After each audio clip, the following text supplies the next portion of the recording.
बिस्मिल्लाहिर्रहमानिर्रहीम। अस्सलाम वालेकुम नाजरीन, आप यूट्यूब चैनल देख रहे हैं। मैं इमरान खान हूँ। कश्मीर नाजरीन फिर निकल आया। कश्मीर से मज़ीद रैलियाँ निकलना शुरू हो गई हैं। बजाय रुकने के, बजाय पीछे हटने के, कश्मीरी लोग आगे बढ़ रहे हैं। यही उनकी ट्रेनिंग है। इसी तरह के वो लोग हैं। कश्मीरी लगभग 70 साल से भारत के साथ लड़ रहे हैं। वहाँ पे 10 लाख की फ़ौज दाखिल की गई मकबूजा कश्मीर में, वो फिर भी लड़ते रहे।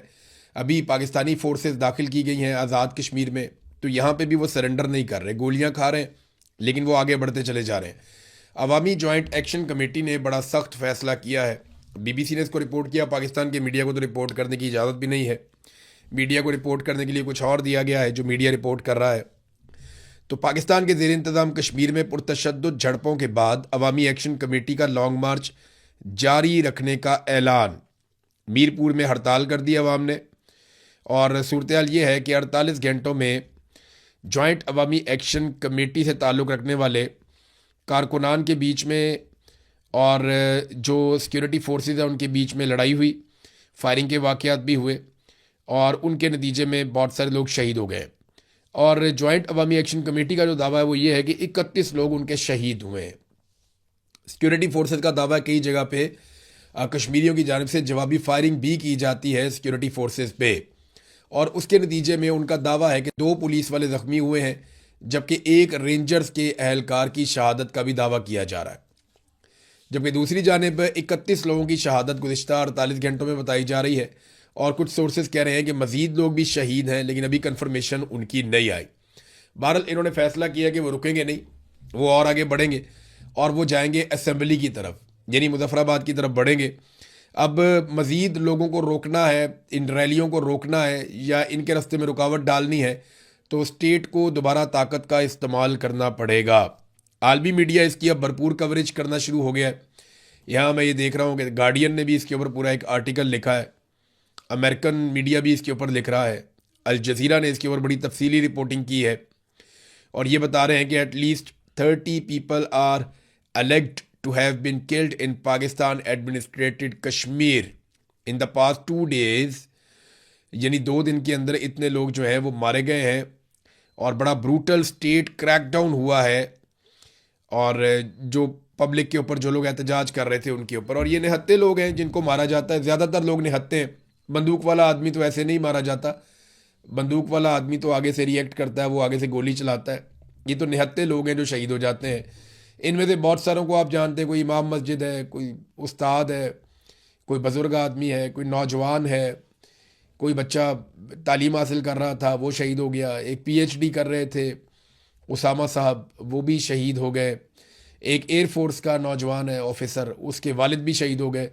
तो ये सारे आम लोग हैं जो शहीद हो रहे हैं। 1-2 गोलियां लगी हैं कमांडर फारूक को।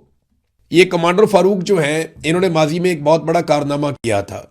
जब इंडियन फोर्सेस दाखिल हो गई आज़ाद कश्मीर में और पाकिस्तानी फोर्सेस उनको नहीं रोक पाई, तो उस वक्त कमांडर फारूक ने, ये फारूक साहब ने अपने चंद साथियों के साथ मिलकर लोकली भारतीय फ़ौज का मुकाबला करना शुरू किया, और इन्होंने इतना शदीद मुज़ामत की और इतना ज़बरदस्त मुकाबला किया कि भारतीय फ़ौज को वापस मकबूजा कश्मीर की हदूद में धकेल दिया, और इन्होंने हिफाजत की आज़ाद कश्मीर के उस पूरे खित्ते की जिसके ऊपर कब्जा करना चाह रहा था इंडिया।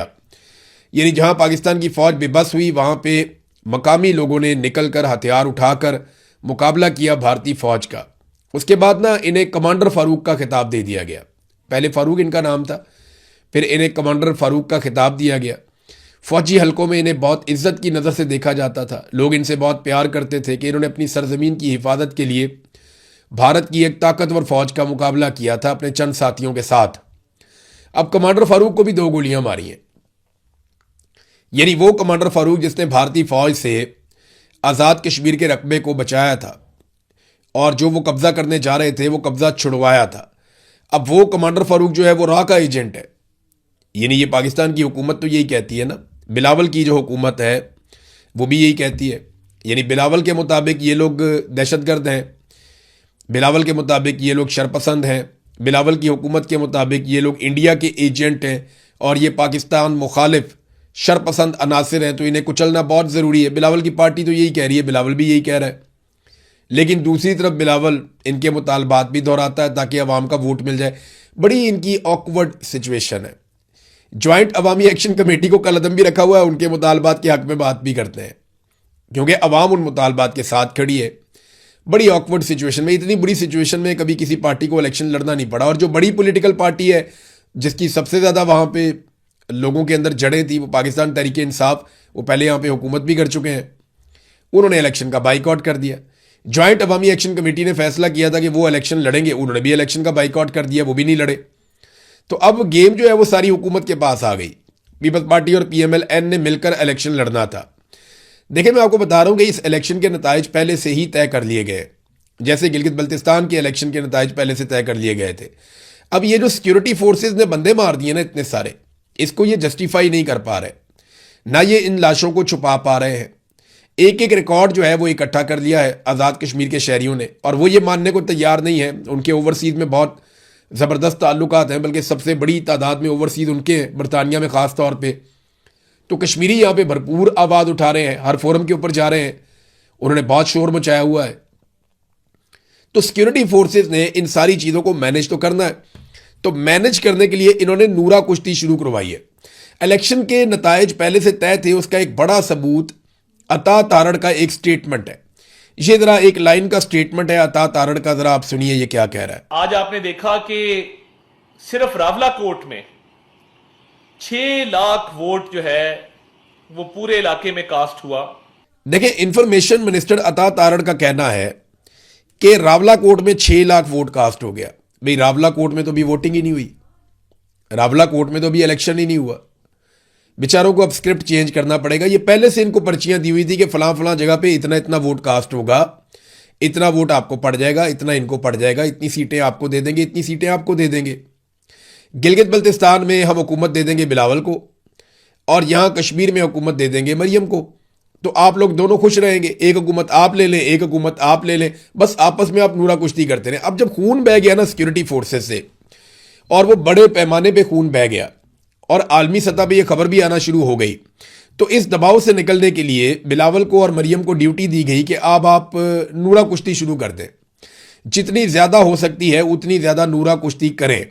अब अंदाज़ा करें, मरियम कहती है कि पीपल्स पार्टी जो धांधली की बारीक वारदात की मास्टर है, धांधली का रोना रो रही है, क़यामत कितने बजे है, ये मरियम ने पूछा। अब बंदा पूछे, इसका पूरा टब्बर जो है वो जाली इलेक्शन में जीत कर आया हुआ है मरियम नवाज का। नवाज शरीफ यास्मीन राशिद से चारों शाने चित हुआ था, बेड़ा गर्क करके रख दिया था यास्मीन राशिद ने।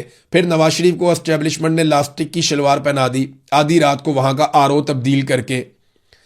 इतनी खौफनाक धांधली है नवाज शरीफ के हलके में कि अगर नवाज शरीफ के सामने भी आप रख देना वो सारे डॉक्यूमेंट, और उससे कहें कि जाली रिजल्ट बना दे, तो वो खुद भी नहीं बना सकता बेचारा। तो एक तो ये नवाज शरीफ इनका जो टब्बर का सबसे बड़ा आदमी है, वो चोरी करके आया इलेक्शन, बारीक वारदात तो वो थी। फिर उसके बाद शहबाज शरीफ कैसे जीता, हमजा कैसे जीता, मरियम खुद महर शराफत से इलेक्शन हारी है, आलिया हमजा ने शिकस्त दी है हमजा शहबाज को। तो ये तो इलेक्शन सारे के सारे हार गए थे। ये हारे हुए इलेक्शन के बाद इनको फॉर्म 47 जारी किया गया है। अब शर्जील इनाम मेमन जो है सिंध से, वो वहां से स्टेटमेंट दे रहा है, वो कह रहे हैं जी कि ये आप नहीं, फॉर्म 47 का नशा बोल रहा है।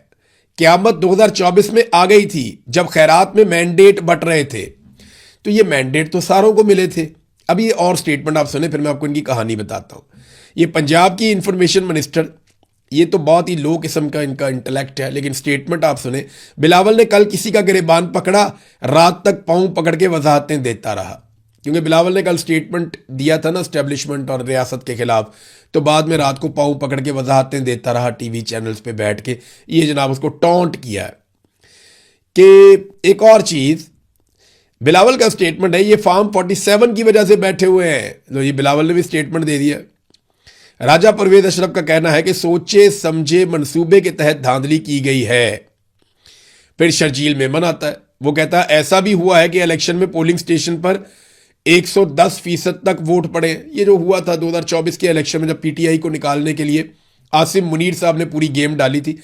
अच्छा, ये सारे एक दूसरे को कह रहे कि तू भी धांधली से आया, वो कह रहे तू धांधली से आया, ये नहीं बता रहे लेकर कौन आया। अब्बा जी का नाम नहीं लेंगे दोनों। बिलावल कह रहा है कि तुम्हें धांधली से लाया गया, ये नहीं बताएगा कौन लाया। उधर पीएमएलएन वाले भी कह रहे हैं कि तुम्हें भी धांधली से लाया गया, ये नहीं बताएंगे कौन लाया। ये कभी भी बूट वाली सरकार का नाम नहीं लेंगे। बूट को ये पॉलिश करते रहेंगे, आपस में ये कुत्तों की तरह कुत्तम कुत्ता रहेंगे। और इन्हें अभी हुक्म दिया गया है कि कुत्तों की तरह एक दूसरे से लड़ो ताकि अवाम को बेवकूफ़ बनाया जाए। लोग रोटी को चोची नहीं कहते, लोगों को पता है कि आप लोग अब कुत्तम कुत्ता हुए हैं, तो उसकी वजह यह है कि वहां पे इंसानों की जानें चली गई हैं। 200 लोगों को गोली मार दी है, कोई 31 लोग शहीद हो गए। तो एस्टेब्लिशमेंट अब यह चाहती है कि आप नूरा कुश्ती करके तवज्जो को हटाएं। पहले से जानते हैं किसकी हुकूमत आ रही, किसकी नहीं आ रही। नस्ल दर नस्ल धांधली की पैदावार को आज़ाद कश्मीर में धांधली नहीं करने देंगे। इसकी बहन को बिलावल की, ये बिलावल का स्टेटमेंट है, बिलावल की बहन को इलेक्शन जिताने के लिए सारे मुखालिफ उम्मीदवार ही उठा लिए गए थे। बताया था ना मैंने आपको, बिलावल की बहन है आसिफा जरदारी, उसको जितवाने के लिए सारे उम्मीदवार बिठा दिए गए, जो रह गए वो उठा लिए गए और गैर कानूनी तौर पे उसको अकेला बिला मुकाबला इलेक्शन जितवाया गया। ये बताएगा कि धांधली क्या होती है। सिंध की आप जमात इस्लामी वालों से जाकर पूछ लें, अभी उनके अमीर ने स्टेटमेंट भी दिया है। कराची की 22 सीटों में से 15 एमक्यूएम को दी गई, 7 दी गई पीपल्स पार्टी को, हालांकि इनकी एक भी नहीं बनती थी। पीपल्स पार्टी कराची से फ्री एंड फेयर इलेक्शन हो तो एमएनए की एक भी सीट नहीं इस वक्त जीत सकती। एमक्यूएम जो है फ्री एंड फेयर इलेक्शन हो तो अल्ताफ हुसैन के बाद कराची की एक भी सीट नहीं जीत सकती। अल्ताफ हुसैन को तो लोग फिर भी वोट डाल देते थे, उसको पसंद करने वाले लोग आज भी मौजूद हैं। देखिए, जो सच है वो सच है। ऐसा नहीं है कि अल्ताफ हुसैन बिल्कुल इररेलेवेंट हो गया। जब आप बात करते हैं लोगों से, लोग आज भी अल्ताफ हुसैन के नज़रिए को बाज़ लोग पसंद करते हैं। वो कहते हैं जी ये बातें उसकी ठीक थी, हालांकि बहुत तबाही भी फेरी, बहुत सारे इख्तलाफात भी हैं, लेकिन लोग आज भी यानी इन सारों से ज़्यादा तो अल्ताफ हुसैन को अभी भी फॉलो करते हैं। वो उसको कौन वोट डालता है, फारूक को या वो बाकियों को, वो जो एक पाक सरजमीन पार्टी बना के आ गया था, एक वो मेयर जो हुआ करता था पहले, ये सारों को कोई पसंद नहीं करता। ये सारे अल्ताफ हुसैन की वजह से लीडर बने फिरते थे, इन्हें कोई वोट भी नहीं डालता। इनको 15 सीटें उठा के एस्टेब्लिशमेंट ने दे दी फार्म 47 पे। तो ये सारे के सारे जाली सीटों और जाली हुकूमत के पैदावार हैं। अब बिलावल जो है वो बड़ी बड़ी बातें कर रहे हैं जी, फार्म 47 की वजह से जा रहा है, कोई वजीर आला है तो बच्चा बच्चा जानता है, कोई कारकर्दगी नहीं, फार्म 47 से ये बनी है वजीर आला, मरियम नवाज को कह रहा है। भाई बिलावल साहब पहले ये बताएं कि आपके अब्बा जी सदर पाकिस्तान कैसे बने, किन वोटों से बने? यही फार्म 47 वाले जीत कर आए, इन्होंने वोट डाला जाली वोटों से, फिर आपके वालिद साहब बने सदर पाकिस्तान। तो आसिफ अली जरदारी को कहो कि अब्बा जी आप जाली वोटों से बने, आप इस्तीफा दे के घर जाएं, सबसे पहले फिर ये करो ना। वो नहीं करेगा कभी भी, ना ये कभी आसिम मुनीर का नाम लेगा कि धांधली क्यों करवाई, ना ये कभी अपने अब्बा जी को कहेगा कि जनाब आप इस्तीफा दे दें। उसकी वजह यह है कि नूरा कुश्ती है, लोगों को बेवकूफ़ बना रहे हैं जैसे इन्होंने हमेशा बनाया। तो चेयरमैन सेनेट भी इन्होंने अपना बनवा लिया, सेनेटर भी अपने बनवा लिए, 3-3 गवर्नर ले लिए, 3-3 वजीर आला ले लिए। आसिम मुनीर साहब को फील्ड मार्शल बना दिया, उनको एक्सटेंशन दे दी, उनको इस्तिस्ना दे दिया, आईनी अदालतें बना दी, अदलिया और पार्लियामान को इन्होंने एस्टेब्लिशमेंट की लॉन्डी बना के रख दिया। और अब आगे चौड़े हो गए जनाब, सारे बजट भी खुद ही पास करवाए। यानी 2022 का बजट इन्होंने पास करवाया, 23 का इन्होंने करवाया, 24 का इन्होंने करवाया, 25 का इन्होंने करवाया, 26 का इन्होंने करवाया। 5 बजट उनके साथ मिलकर पास करवाए। पाकिस्तानी अवाम का खून निचोड़ लिया इन्होंने, उनकी जेबें काट ली इन्होंने मिलकर, और अब कह रहे हैं जनाब हमने नूरा कुश्ती करनी है, देखो और तालियां बजाओ। लोगों को दिलचस्पी कोई नहीं है। ये नूरा कुश्ती करके आपस में लड़ लड़ के तबाह हो गए, मगर अवाम को इसमें किसी किस्म की कोई दिलचस्पी नहीं है। अवाम को पता है कि झूठ है, फ्रॉड है, इसके अंदर कोई ऐसी चीज़ नहीं है जिसको हकीकत समझा जाए। अब नाज़रीन, इस्लामी जमीयत तलबा के ये स्टूडेंट्स थे, जो कल मैंने आपको बताया था ना कि एक जेनजी का एहतजाज शुरू होने जा रहा है कुछ इस्लामाबाद में। तो ये इस्लामी जमीयत तलबा वाले थे और इनको रुकावट नहीं डालेगी, पुलिस ने इनको डंडे भी नहीं मारे, फ़ौज ने वहाँ पे गोली भी नहीं चलाई। ये वहाँ पे गए नेशनल प्रेस क्लब के सामने, बहुत बड़ी तादाद नहीं थी लेकिन फिर भी ख़वातीन भी आई थी, कुछ और बच्चे भी आए थे। तो इन्होंने वहाँ पे एक मुख्तसर एहतजाज किया है, बहुत बड़ी तादाद में नहीं थे क्योंकि इस्लामी जमीयत तलबा है, ये कोई पाकिस्तानी तलबा की वैसे ओवरऑल कोई कॉल नहीं थी कि सारे के सारे निकल कर आ जाएं। लेकिन अच्छा हुआ, एक आगाज़ तो हुआ है। और वैसे भी जमात इस्लामी को थोड़ा सा फ्री हैंड मिलता है। जमात इस्लामी को पाकिस्तान की एस्टेब्लिशमेंट ये मौका देती है, जब भी उन्हें लगता है कोई बड़ा एहतजाज होने वाला है तो वो उन्हें कहते हैं कि आप एक नॉर्मल एहतजाज करके चीज़ों को नॉर्मलाइज करें और थोड़ा सा आप मायूसी भी फैलाएं। तो जमात इस्लामी ये ड्यूटी करती रहती है। बहरहाल ये इस्लामी जमीयत तलबा को शाबाश कि उन्होंने कम से कम ये स्टेप लिया। उन्होंने अच्छी तकारीर की, मैंने कुछ बच्चों की तकारीर सुनी, उन्होंने बड़ी अच्छी बातें की हैं और उन्होंने ये इस बारे में तो ज़रूर उन्होंने आवाज़ उठाई कि गद्दारी के सर्टिफिकेट बेचना बंद किए जाएं। ये जो बांट देते हैं ना सर्टिफिकेट के, कायद आज़म की बहन भी गद्दार है, ये भी गद्दार है, वो भी गद्दार है, ये ज़्यादती है, ये नहीं होना चाहिए। तो बच्चों में इतना शऊर है कि वो हक और सच की बात कर रहे हैं। ये बड़ी अच्छी बात है कि चलो एहतजाज शुरू हो गया। अब देखते हैं कि आगे और इसमें कितनी शिद्दत आती है या कितना ज़्यादा और पाकिस्तान में एहतजाज होता है। देखिए ये सारा जो मामला आज़ाद कश्मीर का ना, इसको आप अपने जहन में बिठा लें कि ये इलेक्शन को चोरी करके कठपुतली सरकार बनाने का मामला है और इसमें कुछ नहीं। यानी कुछ भी करके इलेक्शन को चोरी करना है और एक कठपुतली सरकार बनानी है जिसके जरिए से आज़ाद कश्मीर के रीजन को अपने कंट्रोल में रखना है। और मैं एक गुजारिश ओवरसीज पाकिस्तानियों से ना इस वीलॉग में जाते जाते करना चाहता हूं। ये जो अमेरिका में रहते हैं ओवरसीज पाकिस्तानी या बरतानिया में रहते हैं, यूरोप में रहते हैं ना, इनको एक बीमारी लगी हुई है। देखें मेरी बात का बुरा ना बनाइएगा, इनमें बहुत सारे लोग कंप्रोमाइज पता क्यों हो जाते हैं कि उन्हें पाकिस्तान में एयरपोर्ट पे छोटा सा प्रोटोकॉल चाहिए होता है। प्रोटोकॉल क्या होता है कि आप जहाज़ से बाहर निकलते हैं तो एक बंदा खड़ा हुआ होता है, वो आपसे 5-10 हज़ार रुपया भी ले लेता है टिप। तो वो आपका बैग पकड़ लेता है, आपका बैग लेकर जाता है, आपसे आपके पासपोर्ट पकड़ लेता है, फौरी तौर पे आपको लाइन से निकाल के जाके आपके वो पासपोर्टों के ऊपर स्टैंप करवा देता है, आपको प्रोटोकॉल के साथ आपकी गाड़ी तक पहुंचा देता है और आपका सामान भी वही बंदे जो है वो कलेक्ट करके आपकी गाड़ी तक ले आते हैं। बस ये वाला जो प्रोटोकॉल है ना, ये हमें बहुत पसंद है, पाकिस्तानियों को बहुत ज़्यादा पसंद है। इस प्रोटोकॉल के लिए ना हम मरे जा रहे होते हैं कि जनाब हमें प्रोटोकॉल दिया जाए, हम अमेरिका से आ रहे हैं, हम जनाब बरतानिया से आ रहे हैं, हम यूरोप से आ रहे हैं। सब लोग नहीं करते, लेकिन बहुत सारे लोग जो कंप्रोमाइज होते हैं वो इस वजह से होते हैं। इन ममालिक में अगर आप अपना सामान खुद उठा सकते हैं जहां पे आप रहते हैं या जहां पे आप काम करते हैं, अगर 10 मिनट आप लाइन में खड़े हो जाएं, 15 मिनट आप लाइन में खड़े हो जाएं और अपने पासपोर्ट को खुद स्टैंप करवा लें, तो आपको इनका एहसान नहीं लेना पड़ेगा। ये जो सिक्योरिटी फोर्सेज हैं या एस्टेब्लिशमेंट है, ये क्या देते हैं जनाब, ये एयरपोर्ट के ऊपर प्रोटोकॉल देते हैं और आने जाने का प्रोटोकॉल देते हैं। तो ये प्रोटोकॉल को छोड़ दें, इक्वालिटी पैदा। अगर कोई आदमी प्रोटोकॉल ले रहा है पाकिस्तान के एयरपोर्ट पे, ये मेरी बात आप सब लोग अपने दिमाग में बिठा लें, जब आप खुद प्रोटोकॉल नहीं लेंगे ना तो कोई और भी नहीं ले सकेगा। जब कोई लेगा उसकी मंजी ठोक दें आप वहीं पे एयरपोर्ट पे, कैमरा निकाले, वीडियो बनाए, शोर मचाए। आप ये कहेंगे ये होता कौन है प्रोटोकॉल में आगे जाने वाला, ये हमारे जहाज में बैठा हुआ था, लाइन में लग के पीछे से आगे करे जो करना है इसने। 4, 5, 7 दफा आप ड्रामा करेंगे, ये FIA वाले, ये सारे ASF वाले, ये बाकी जितने भी एजेंसियों वाले, ये सीधे होकर बंदे के पुत्र बन जाएंगे। इन प्रोटोकॉलों की आदतों ने खराब कर दिया सबको और इसकी वजह से ये छोटा सा कंप्रोमाइज है, इसकी वजह से सारे ताल्लुकात बनाते हैं। और आपको पाकिस्तान में मिलता क्या है कि आप वहां जाते हैं, कोई आपको मुफ्त में वो खाना देते हैं, कोई आप पाकिस्तान में जाते हैं तो मुफ्त में आपको कोई सिक्योरिटी मिलती है, क्या आप पाकिस्तान में जाते हैं वहां मुफ्त तालीम मिलती है, मुफ्त इलाज मिलता है? कुछ भी नहीं है। 1 टके की सहूलत आपको नहीं मिलती पाकिस्तान में जो ओवरसीज है। सिर्फ एक सहूलत मिलती है कि एयरपोर्ट पे प्रोटोकॉल लग जाता है अगर आप एस्टेब्लिशमेंट की साइड पे खड़े हो, इसके अलावा तो कुछ नहीं मिलता ना। तो लानत भेजें ऐसे प्रोटोकॉल पे जिसकी कीमत आपकी कौम चुका रही है और अपना खून देकर चुका रही है। तो आज के बाद एक बात का तहिया करें, खास तौर पे मेरे आजाद कश्मीर के बहन भाई, कि आप पाकिस्तान जाएंगे और आप प्रोटोकॉल नहीं लगवाएंगे। कोई जरूरत नहीं है आपको प्रोटोकॉल लगवाने की, किसी ऑफिसर को फोन ना करें, सीधा लाइन के अंदर जाएं। 15 मिनट 20 मिनट ज्यादा लग जाएंगे और चलो 1 घंटा ज्यादा लग जाएगा, देखें आपके लोग कितना खून बह गया उनका। इससे सीखें। आप जब प्रोटोकॉल देते हैं, उनके साथ ताल्लुकात बनाते हैं, उनका कॉन्फिडेंस बढ़ता है, उन्हें लगता है ये तो हमारे साथ है, लिहाजा अपने लोगों के साथ खड़े हो। अब तक के लिए इतने, अपना ख्याल रखिएगा, अपने इस चैनल का भी। अल्लाह हाफिज।